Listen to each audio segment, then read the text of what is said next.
Hey,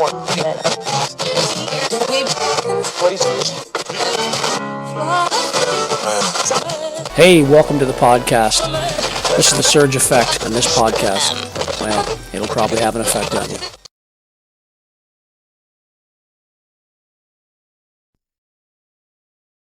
Well, hello and welcome to another episode of the Surge Effect. Today's episode of the Surge Effect, we are going to be talking about the recounts from Election Canada. We're going to be talking about Carney being a little bit sneaky before the election. And we're going to be talking about the United States and their big new Golden Dome and how that's going to affect Canada. And, of course, the Liberals and our economy here in Canada. And at the very end, we're going to talk about the Online's Harm Act a little bit, which was Bill C-10, then Bill C-11, then Bill C-63. And then I just have a couple of closing videos. And then that'll be it for the podcast. So, without further ado, let's get into today's podcast. All right, so the first video I'm going to show you is about, of course, elections and how numbers sometimes just don't quite add up. And you can look into it how you want. I'm not saying there was election interference. I'm not saying there was. I'm not saying there wasn't. I'm just saying if you look at the facts, look at the numbers, listen to what people are trying to tell you, you can make up your own mind. That's what I'm saying. And that's what I've always said about everything. You want to make up your own mind? Look at the facts, look at videos, and look at the facts and listen to what people have to say. And you make up your own mind. So this guy here is just putting together some information, and listen to what he has to say. Canada didn't lose its democracy overnight. It rotted slowly through bureaucratic failure, media silence, and political convenience until the 2025 federal election exposed what many already suspected. The system isn't broken, it's rigged, decaying, and no longer even pretending to function. Nowhere is that more obvious than in the mathematically impossible recount in Milton East, Halton Hills South. Before the recount, the Conservative candidate was in the lead. Then, 554 new ballots appeared. Elections Canada rejected 328 of them, leaving just 226 valid votes. But somehow, the Liberal candidate gained 290 votes, 64 more than the number of new valid ballots. That means their gain came not just from new ballots, but from votes taken away from other candidates. How is that even possible? Let that sink in. 99.7% of all new or flipped votes went to a single party. A statistical anomaly so extreme it carries a probability of 1 in 10 sextillion. A number so large I never even learned it. Just try to wrap your head around this number.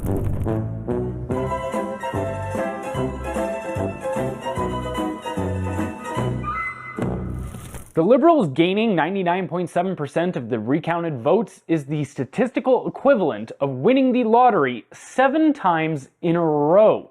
The numbers don't lie, but our institutions do, and it gets worse. In Terrebonne, Quebec, the Liberals were handed a win by a single vote after a judicial recount, but at least one block voter's ballot, properly filled out and mailed on time, was never counted. Why? Because Elections Canada printed the wrong postal code on the return envelope. The ballot was rejected and sent back by Canada Post. Elections Canada admits the error, admits the voter followed the rules, admits the vote was legitimate. In their response, there's really no mechanism for that to be counted, said spokesperson Matthew McKenna. And yet the Liberal Party, which reaps the benefits of all these miraculous reversals, still dares to lecture us about threats to democracy. But here's the truth. You can't threaten something that's already dead. It's like hyenas warning that a lion is a danger to the gazelle while they gorge on its lifeless corpse. Our democracy isn't under attack. It's already been killed by bureaucrats who can't print an address correctly, by a party that gains votes out of thin air, by journalists too timid to ask real questions because they're paid by the government, and by citizens too numb and distracted to care. This isn't democracy, it's political theater, and unless we say it clearly, loudly, and unapologetically, we're not just witnesses to its death, we're pallbearers. So there you go. Those are the facts. That's the information. You can do with it what you like. Listen to it, digest it. What do you think? So here's another little video I'm going to show you, and this is Mario. I like Mario. I've listened to Mario a lot of different times. This guy is fantastic, and listen to him drop some numbers. This is happening right now, and I had no idea. This is crazy. What is the judicial recount that's being granted for the Windsor-Tecumseh and Lakeshore area? It was this guy here, Irick, who is the Liberal MP for that region, who was running for re-election that lost. In fact, he lost by 77 votes. What I didn't know is when you have a recount or you request for one, you have to pay for it. That's why he's asking for donations. He's saying, join our fight, donate today by visiting the link in my bio. So we had the result on the election night, we had the validation, and he said, I want to be clear, I will absolutely and unequivocally accept the results of the judicial recount. The judicial recount happens after you have the count on the election night, then you have the validation process, and then you don't accept it. And then so you say, I want a judicial one. They gave it to him, he just has to pay for it. And this is the message I got, and it looks like the Liberals are trying to squeeze in a majority through these recounts. They got Milton, they got Terrebonne in Quebec from the bloc, and it said there's 110 people counting 2 full days, maybe less. And he updated his message and he told me they're telling them it's going to take them 4 days. And he says there's many CPC members that are counting. Irick would have to win well over 78% of all spoiled ballots, most of which went to Kathy anyways for the Liberals to win. I have been a DRO and a supervisor for Elections Canada. Barring someone cheating, there's no way the Liberals win. Also, Irick has to pay for the recount. Keep an eye out for this one. I'll keep you guys updated as I know more. So there you go. Keep an eye out for that one. Says Mario. He'll keep you posted in future. So I saw this on the internet, of course. People said that this guy, he has more people liking him than Trudeau. You think that's true? Let me know your comments below. And me personally, I don't see it. Anyway, drop your comments below. People think that that guy is more well-liked than Trudeau. So here's another thing that was dropped. Carney's CBC admits to publishing disinformation on Conservatives. This was literally on CBC's website. They put out a retraction statement for some of the things they were saying about the Conservatives. People that were not paying attention during the election as well. People think the Conservatives, for instance, were against women's rights. That could be further from the truth. 21 years, they've had the same stance on women's rights, that they had the right to choose. But during the election, just misinformation was spread so vastly that people thought that Pierre Poilievre and his PCs were against women's rights, which is, in fact, 100% incorrect. I showed you videos on some of my past podcasts in regards to that. All right, so moving on from the election part of it, when Carney was running for election, if you read this, here are the facts. The tariffs were canceled on April 16th. They actually put April the 11th, they submitted to have these tariffs canceled, but it came through on April 16th. Then the election was held on April 28th. Then the cancellation of the tariffs was published May the 7th. Mr. Champagne is lying, covering the Prime Minister's Carney, who also lied to voters. Elbows up. So there's the proof right from the website, right off the government website. So there's the date, April 16th. Okay, so pretty straightforward. And to show you even further, I'm going to show you this video here of Carney talking tough about tariffs. This was April 27th. Keep in mind the date I just told you about when the tariffs were taken off. There you go. We'll fight Trump's counter tariffs. In fact, we are already. We're fighting them with our own counter tariffs that cause maximum damage in the United States with minimum impact here in Canada. Fell for it, eh? Fell for it. Hook, line, and sinker. This is what Pierre Poilievre had to say. Elbows up, Mark Carney told everyone, yet in the middle of the 37-day election campaign, He quietly dropped retaliatory tariffs to nearly zero without telling anyone, knowing it would only become public after the election was over May the 7th. There's some links and stuff you can check out yourself. So, you know, what's this all about? Like, why is he doing this? Why did he do it?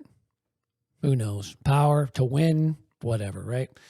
So here's a little clip of Carney answering questions about this guy. Don't forget, he was the he's the messiah when it comes to numbers. He's the guru. Everyone wanted this guy going against Trump because he had the numbers and he's smarter than everyone else, and he's the man because of Bank of Canada, Bank of England, all that stuff. So listen to what he has to say.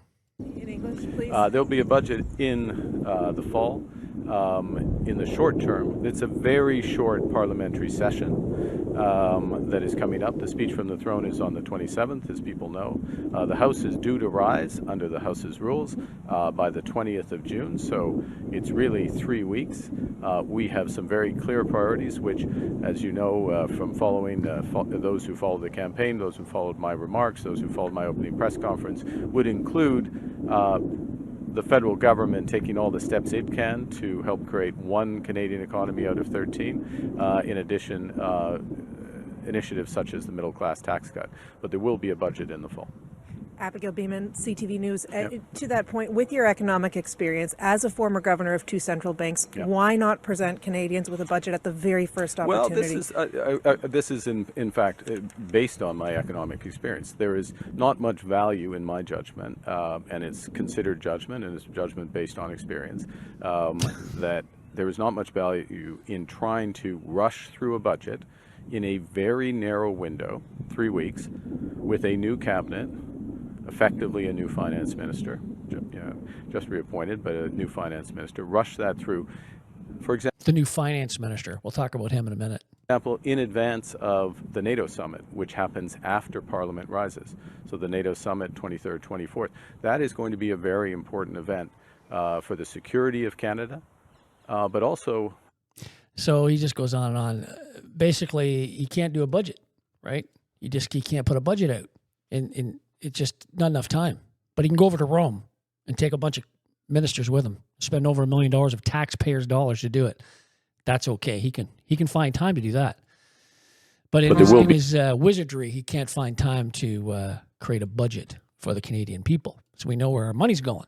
A budget in the fall. Yeah. Why not present Canadians with a budget at the very first opportunity? Well, this is in fact based on my economic experience. There is not much value in trying to rush through a budget in a very narrow window, 3 weeks, with a new cabinet in the fall. And that's what we're going to do. All right, let me get this right. So Canada's economy is literally the worst it's been in over 40 years. Unaffordability is the worst in the G7. Housing affordability is the worst in G7. Grocery prices are insane. And now we have a new government at a crucial time.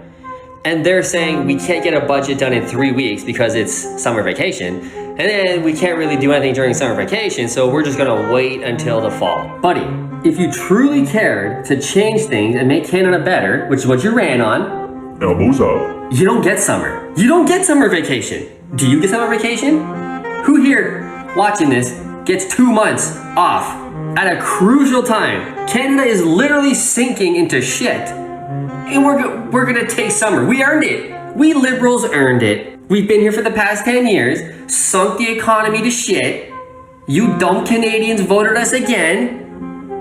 We're gonna take summer, and then we'll get to the budget, and then we'll figure it out. We'll see. Guys, this is exactly why I'm out of here. So that's a TikToker, of course, expressing his concerns in regards to Carney, saying, oh, well, we'll get to it in the fall sometimes, So there's Jesse Klein following most consequential election. Carney takes extended summer vacation. There you go. Extended summer vacation for Carney. Just here to tell you, you people all voted for the wrong people. You voted for the wrong people. Right there, look. Pierre Poilievre to cancel Parliament's summer vacation to pass 3 key bills. That's what he was prepared to do. You know why he was prepared to do that? Because he was doing what was right for the Canadian people. He kept saying that at all his rallies to his MPs, that you're going to be working over the summer till we solve these 3 bills and get them done. That's called working for the Canadian people. That's what that is. Carney's not for the Canadian people. But this guy is, Pierre Poilievre. And here's a clip here from Daisy Media. And this shows you what kind of a person Pierre Poilievre was. He was supposed to go and talk to a bunch of people at a podium at CPAC and answer some interview questions. But this is him just arriving, and he just got out of his car. And look what happens. This is CPAC. So Pierre Poilievre arriving to speak. Watch this. Instead of going over to the podium, he's going to walk over here, start talking with a couple of construction workers. CPAC is live right now. Pierre Poilievre is supposed to address the media, but he hopped out to talk to these construction guys first. Having a long talk. Now there's more people coming over. It's giving someone directions in the middle of all this. I don't know if you would see Mark Carney or any other really leaders doing this.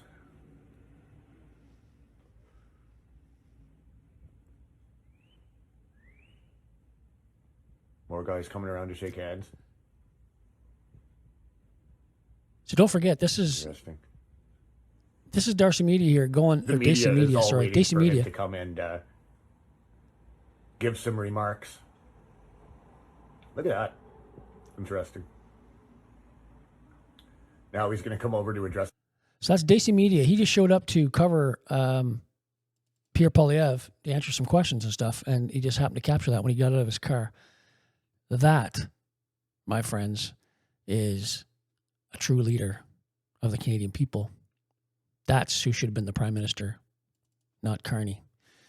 And this is what's basically our houses look like. It's been empty since December 17th. It's been prorogued.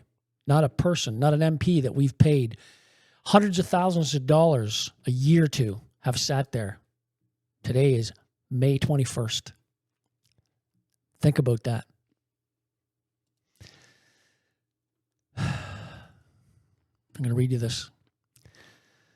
Section 53 of the Constitution Act 1867 ensures that no spending can occur without the approval of the House of Commons in Canada. It states that that bills for appropriating any part of the public revenue or for imposing any tax or impost must originate in the House of Commons. This establishes the principle of no taxation without representation and ensures that the elected representatives in the House of Commons have control over government spending and taxation. We haven't had proper fiscal oversight in Canada in the last 3 years. Right here down below that, it's from the Government of Canada. It says, whereas the President of the Treasury Board reports that there is no appropriation for the payment of the sum set out in the schedule amounting in the aggregate to $33 billion, and the appropriate ministers have reported that the payment of these sums is urgently required for the public good. Well, as I just read above, no taxation without representation. Exactly, right? And what did I just show you just before that? This picture here. This is taxation without no representation. We have no representatives in the people's house. That's our house. The people's house, right? So speaking of spending money, this is the new finance minister, right?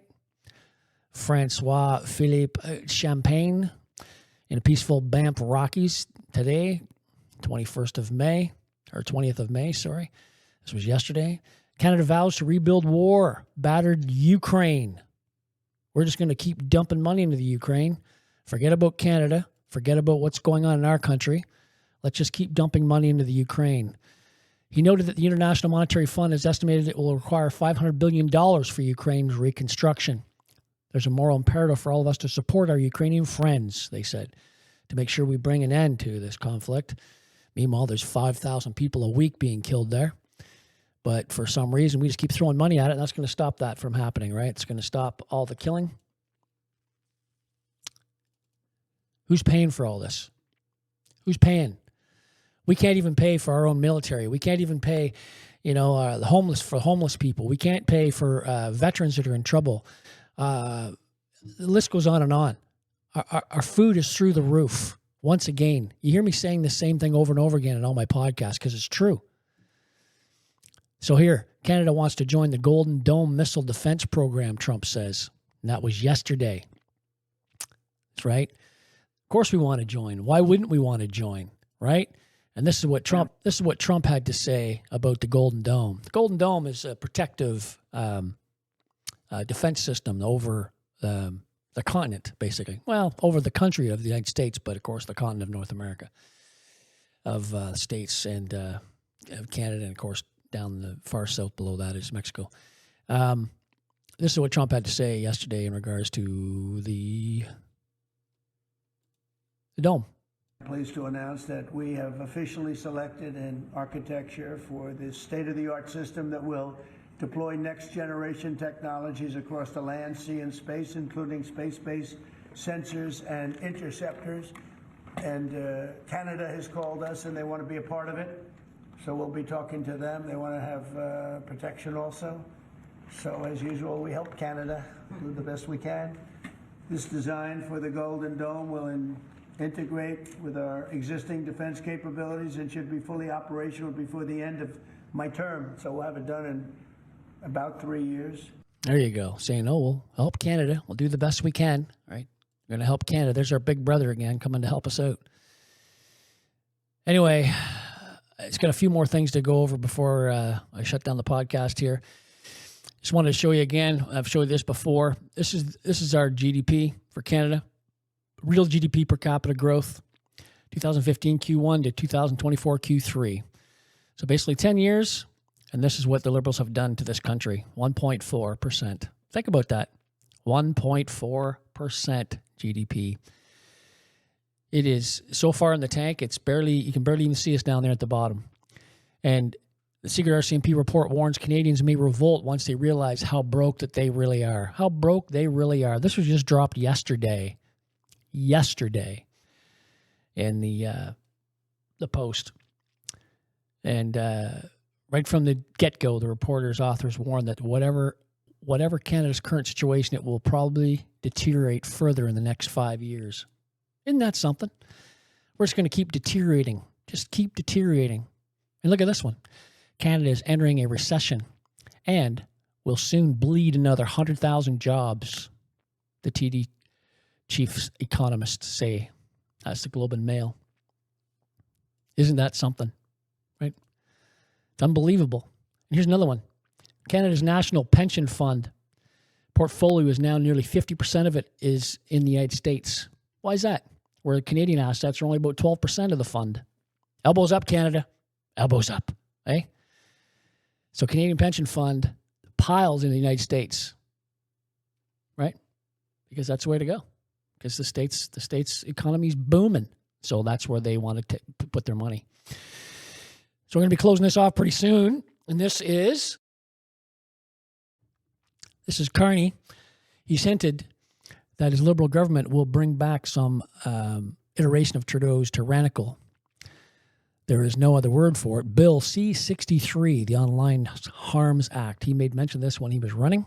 Of course, Canadian people don't give a shit, I guess, about freedom, because the online internet bill, which was Bill C-10, and it went to Bill C-11, now Bill C-63. This is the Online Harms Act is 63. Ex-Environmental Minister will now be supervising the implementation of the Online Streaming Act. Here's Stephen Guilbeault right here. Stephen Guilbeault. If you don't recognize him, that's what he looked like when he was in an orange jumpsuit after he climbed the CN Tower for Greenpeace. And that's when Trudeau, of course, made him a minister of green. Now he's the internet czar now.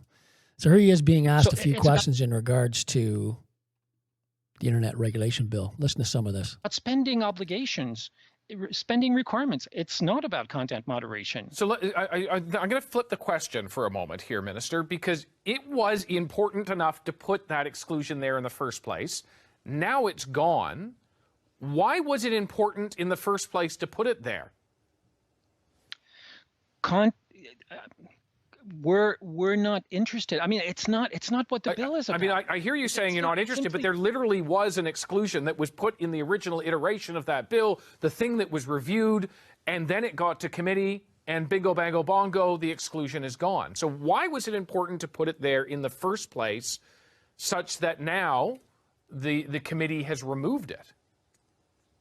Well, I mean, the committee decides what they want. The bill, first of all, the committee hasn't even finished doing its work in terms of the amendments. So we don't have a full picture of what the bill will look like when it comes back to the House of Commons for third reading. Would you like to see the exclusion back in there? It's not necessary. I mean, so if it's not necessary, why was it there in the first place? Well, you know, we've worked on this for many months. We came up with what we thought would be the best possible bill, but bill can always be perfected. They will be. Why does a government want to take away your ability to see, read, hear, or say things online? Does that sound like a free democracy to you? Does that sound like freedom to you? Why would a government want to take away something that you have? And what he's saying there about, oh, we didn't want this part in the bill. We didn't want this little, codicil in there, this little part in the paragraph. We didn't want that in there. Well, why was it there?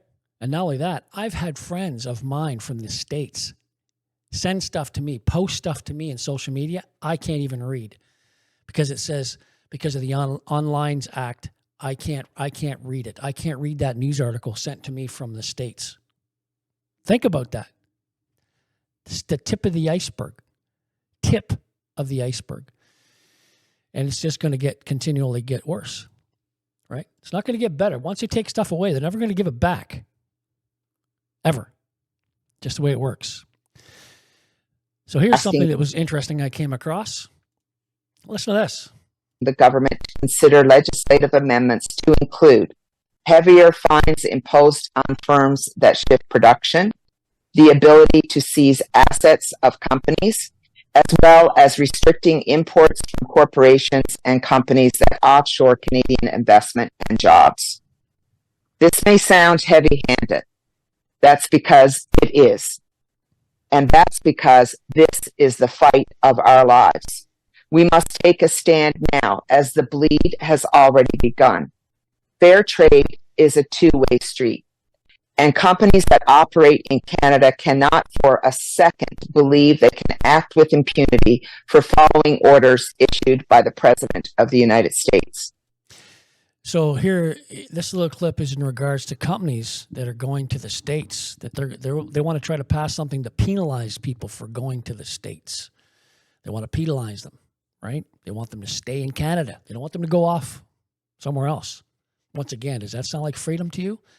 Brookfield did it. That's Carney's company. Their own company did it. When he was the chairman of that company, they voted to move to New York. Come on. You not to see what's going on here, everyone? You not to see what's happening in our own country? That was posted by Table Salt from on Twitter, on X. Table Salt. I want to show you another little clip here. This occurred just the other day in Toronto. An ambulance trying to get down the road. He couldn't get down the street. Has somebody in the back of that vehicle. They're trying to get to the hospital.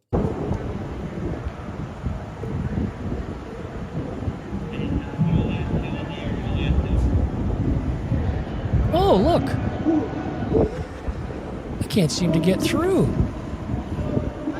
There seems to be a... Oh. Is that the trucker convoy? Oh, no, I don't think so. I believe that's another protest. Oh, he's going to drive down around the car here. Oh, he's going to have to turn around probably. He won't be able to get through there. They didn't leave a lane open. See? Yeah, that's a protest. Palestinian protest there, I believe. Yeah, trying to just block off the whole road. Nope. You have to find a different route to get to the hospital with that patient now.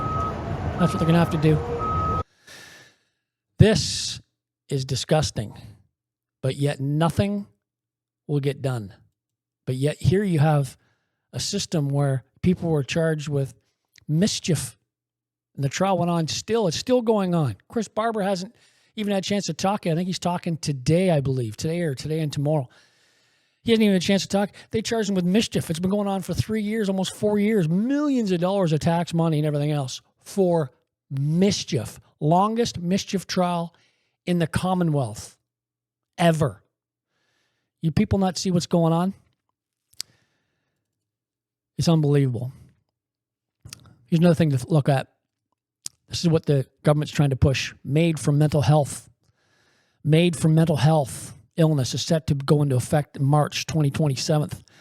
Hopelessness and desires to end one's life can be a symptom of some mental health illnesses, and many Canadians struggle with their mental health. There's long waiting lists for treatment, and it can be expensive. 1 in 10 people will wait 4 months for counseling. The waiting period for MAID is only 3. The hell is that supposed to mean?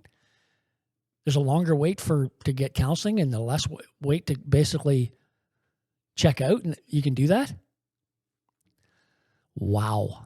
This is the world we're living in, folks. This is the world right now. And nothing's going to change because the people voted for the Liberals to come in. And here they are for another 4 years, and they're trying to get themselves a majority.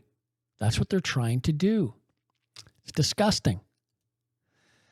But listen to this. This was from the World Health Organization right here. To achieve world government, it is necessary to remove from the minds of men their individualism, loyalty to family traditions, national patriotism, and religious dogma. That guy's name was Brock Chisholm. That's a guy that was leader of the World Health Organization back in the day. That's what he thought about stuff like that.